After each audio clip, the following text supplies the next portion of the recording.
गरीब मराठ्यांना वंचित ठेवणाऱ्या श्रीमंत मराठ्यांना तुम्ही पाठिंबा देत आहात. गरीब मराठ्यांना मूर्ख बनवू नका, अशा कडक शब्दांमध्ये प्रकाश आंबेडकर यांनी मनोज जरांगेंना सुनावलंय. प्रकाश आंबेडकर नेमकं काय म्हणाले पाहूयात. मराठा आरक्षणासाठी मनोज जरांगे मैदानात उतरलेत. 29 ऑगस्टला जरांगेंनी चलो मुंबईचा नारा दिलाय. मुंबईच्या आझाद मैदानावर जरांगेंचा मोर्चा 29 तारखेला धडकणार आहे. यावेळेस आरक्षण घेऊनच पुन्हा जालन्यात परतणार असा निर्धार जरांगेंनी केलाय. मनोज जरांगेंच्या या आंदोलनावर प्रश्न उपस्थित करत आता वंचित बहुजन आघाडीचे प्रमुख प्रकाश आंबेडकर यांनी या वादामध्ये उडी घेतली आहे. प्रकाश आंबेडकर नेमकं काय म्हणाले तेही पहा. मनोज जरांगे पाटील, तुम्ही मराठ्यांच्या आरक्षणासाठी सरकार विरुद्ध लढत आहात, पण सरकारमध्ये कोण आहे?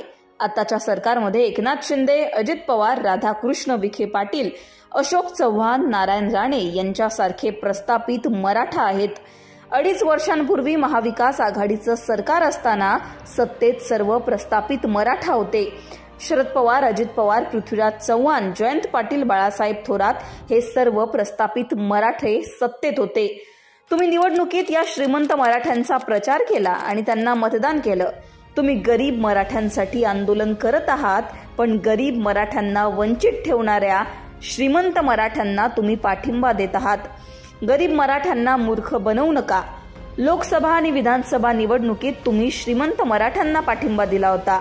आगामी स्थानिक स्वराज्य संस्थांच्या निवडणुकीत तुम्ही पुन्हा तीच भूमिका घ्याल आणि गरीब मराठ्यांना मूर्ख बनवाल का? अशा कडक शब्दांमध्ये आंबेडकरांनी जरांगेंवर टीका केली आहे. स्थानिक स्वराज्य संस्थांच्या निवडणुका तोंडावर असताना मनोज जरांगे पाटील यांनी पुन्हा एकदा आंदोलनाचं हत्यार उपसलंय. आता यावरूनच आंबेडकरांनी मनोज जरांगे पाटलांवर टीका केली आहे.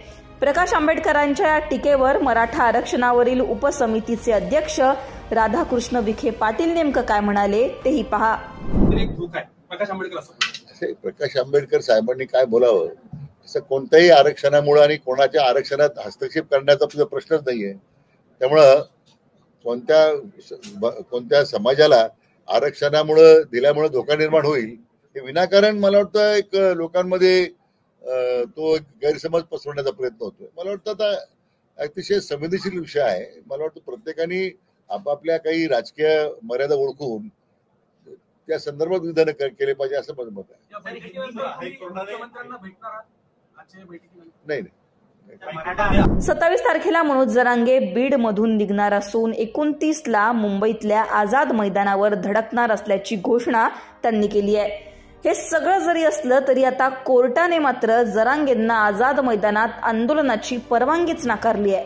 त्यामुळे जरांगेंच्या मोर्चाबद्दल नेमका काय निर्णय होतो हे पाहणं आता महत्वाचं असणार आहे. दरम्यान प्रकाश आंबेडकर यांनी जरांगेंवर केलेल्या टीकेवर तुमचं काय मत आहे हे कमेंटमध्ये सांगा. लोकमतला सबस्क्राईब केलं नसेल तर सबस्क्राईब करा.